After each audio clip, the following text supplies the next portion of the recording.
Hello everyone, મારી વર્ટુ hall. આજે હું તમારા માટે લઈને આવી છું બાળકોનું ખૂબ જ ફેવરેટ અને ટેસ્ટી એવું લિટલ જોય પાવડર, જેમાં કોઈ પણ જાતના પ્રિઝર્વેટિવ કે કેમિકલનો યુઝ નથી કર્યો. ટોટલી હોમમેડ, ટોટલી ઘરનું જ બનાવેલું લિટલ જોય પાવડર આ બાળકોનું ફેવરેટ છે.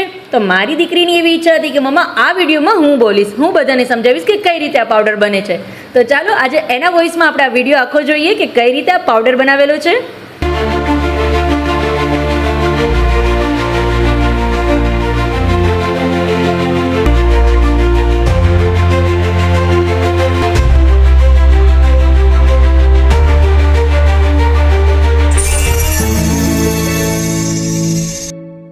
હેલો એવરીવન, માય વર્ટુ હોલ. તમારું સ્વાગત છે મારી ચેનલ ગુજરાતી સાયકામાં. આજે આપણે બનાવવાના છીએ લિટલ જોયનો પાવડર. એ પાવડર બનાવવા માટે થોડાક સૌથી પહેલાં મખાના લેવાના. એને તમારે ગેસ ઉપર 5 મિનિટ ડ્રાય રોસ્ટ કરવાના અને એકદમ કડક ના થઈ જાય ત્યાં સુધી એને શેકવાના. એકદમ સરસ શેકાઈ જાય તો તમારે હાથેથી ભૂકો કરી અને મમ્મી તમને બતાડશે. એ રીતે ચેક કરવાનું તમારે. જોઈ ફ્રેન્ડ્સ, આ બધા મખાના છે એ શેકીને રેડી છે. હવે આને એક પ્લેટમાં આપણે એને કાઢી લેશું અને હવે આપણે એ જો પેનમાં બદામ લેશું. હવે એને પણ મખાનાની જેમ શેકશું અને જ્યાં સુધી મમ્મી બદામ શેકે છે ત્યાં સુધી તમે મારી ચેનલને લાઈક, શેર ને સબસ્ક્રાઈબ કરી દો. એ લીધું સબસ્ક્રાઈબ કરીને ના કર્યું હોય તો કરી લેજો સબસ્ક્રાઈબ. તો જો મારી બદામે શેકાઈને તૈયાર છે. હવે એને એ જ પ્લેટમાં જી પ્લેટમાં આપણે મખાના લીધા હતા આ જ પ્લેટમાં આપણે બદામને કાઢી લેશું. એ જ પેનમાં આપણે કાજુ શેકી લેશું. કાજુને બહુ નહીં શેકવાના, જેટલી તેલ છોડી દેશે અને કાજુને તમારે 1 મિનિટ માટે શેકવાના ખાલી. મારું કાજુ શેકાઈને તૈયાર છે. જેમાં મખાના અને બદામ લીધા હતા એમાં જ આપણે એ પ્લેટમાં કાજુ કાઢી લેશું. હવે એ જ પેનમાં આપણે થોડીક અખરોટ લેશું. હવે એ અખરોટને પણ આપણે શેકી લેશું. લિટલ જોયનો ઘરે તમારે પાવડર બનાવવું છે એના માટે તમારે ડ્રાયફ્રૂટનું પ્રમાણ તમે ભાવે એમ લઈ શકો. જે ડ્રાયફ્રૂટ વધારે ભાવે એ વધારે લેવાનું. અત્યારે મેં અને મમ્મીએ ડ્રાયફ્રૂટનું પ્રમાણ બધા સરખા પ્રમાણમાં લીધા છે. જ્યાં સુધી મમ્મી અખરોટ શેકે છે ત્યાં સુધી હું તમારી સાથે વાત કરું.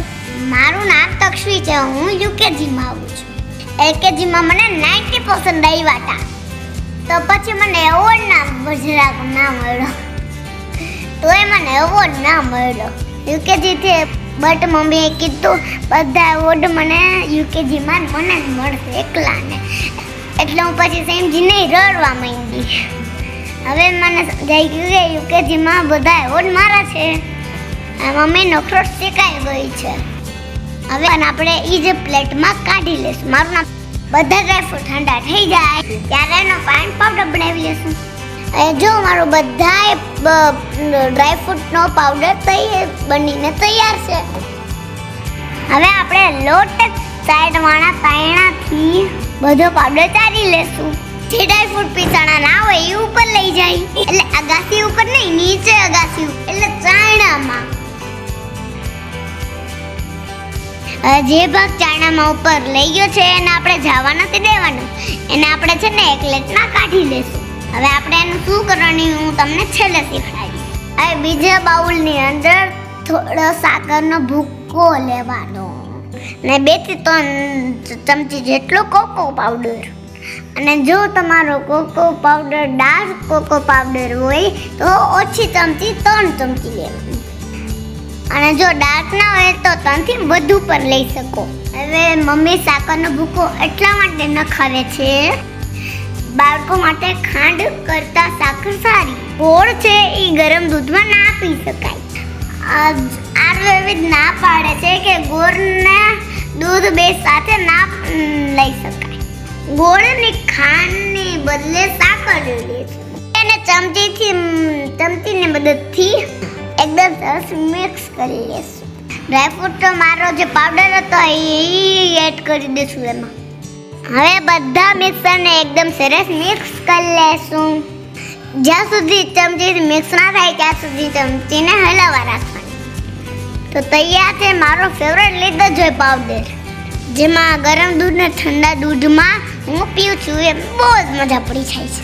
તમે પણ ટ્રાય કરજો, બહુ મજા આવશે. હવે એકદમ મસ્તીની મજા આવશે.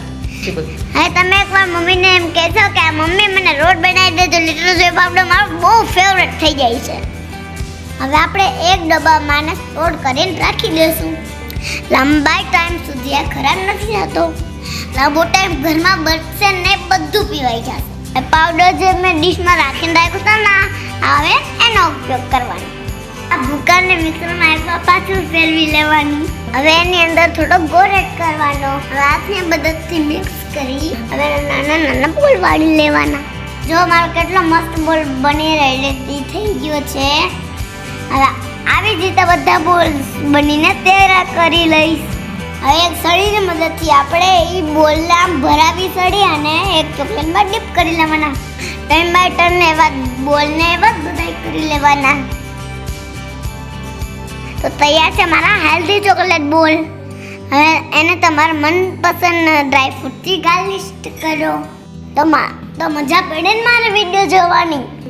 તો મારી ચેનલને લાઈક શેર સબસ્ક્રાઈબ કરતા જાજો. આવજો મારે વટુ ઓઇલ.